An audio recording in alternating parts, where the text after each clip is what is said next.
राज्यातील लाखो प्रवाशांचा प्रवास अधिक वेगवान, सुखकर आणि सुरक्षित करण्याचा दृढ संकल्प करत शिवसेना मुख्य नेते आणि उपमुख्यमंत्री माननीय नामदार श्री एकनाथ शिंदे यांनी मुख्यमंत्री पदाच्या काळापासूनच मेट्रो प्रकल्पांना सर्वोच्च प्राधान्य दिलं होतं। त्यांनी तेव्हा मेट्रोच्या प्रत्येक कामातील स्पीड ब्रेकर लीलया दूर केले आणि भरघोस निधी उपलब्ध करून दिला। आज शिवसेना महायुती सरकारच्या नेतृत्वाखाली देखील महाराष्ट्रातील विविध प्रकल्पांना अभूतपूर्व गती मिळाली आहे। आजच्या घडीला राज्यातील शहरी भागात जलद आणि सक्षम सार्वजनिक वाहतूक व्यवस्था निर्माण करण्यासाठी तब्बल 2,80,755 कोटी रुपये खर्च करून 683 किलोमीटर लांबीचं भव्य मेट्रो जाळं उभारण्यात आलंय। सध्या राज्यात 174 किलोमीटर मार्गावर मेट्रो धावत असून प्रवाशांचा प्रवास अधिक सुलभ होतोय।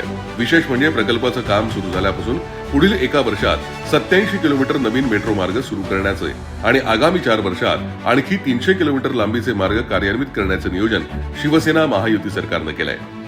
प्रादेशिक विकासाचा समतोल राखत MMR मध्ये 428.89 किलोमीटर, पुणे महानगर प्रदेशात 169.45 किलोमीटर आणि नागपूर महानगर प्रदेशात 85.20 किलोमीटर क्षेत्राचं मेट्रो जाळं वेगानं विकसित होत आहे। कोणत्या शहरात मेट्रोचा विस्तार होणार हे पाहूयात। मुंबई मेट्रो 11, आणिक depot, Wadala, gateway of India.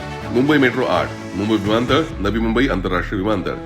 Mumbai metro 10, Gaimukh, Chhatrapati Shivaji Maharaj Chowk. Mumbai metro 13, Shivaji Chowk, Vasai Virar. Mumbai metro 12 Manpada ते कल्याण फाटा। मुंबई मेट्रो 3 विस्तार, कफ परेड, नेव्ही नगर। मुंबई मेट्रो 14, कांजूरमार्ग, बदलापूर। नवी मुंबई मेट्रो 1 आणि 2, बेलापूर, सागर संगम आणि पेंधर, नवी मुंबई आंतरराष्ट्रीय विमानतळ। पुणे येथील Hadapsar, Loni Kalbhor, Saswad road. Pune metro phase 3, Nigdi, Wakad, Nashik Phata, Chakan. Nagpur phase 2 विस्तार, कान्हान नदी, कान्हान सिटी। उपमुख्यमंत्री एकनाथजी शिंदे यांनी महाराष्ट्रातील मेट्रो जाळ्याच्या विस्तारासाठी सातत्यानं आग्रही भूमिका बजावली होती। याचा थेट फायदा राज्यातल्या जनतेला होणार आहे। यामुळे लाखो नागरिकांचा मौल्यवान वेळ वाचून त्यांचा दैनंदिन प्रवास अधिक जलद, सुलभ आणि सुखकर होणार आहे।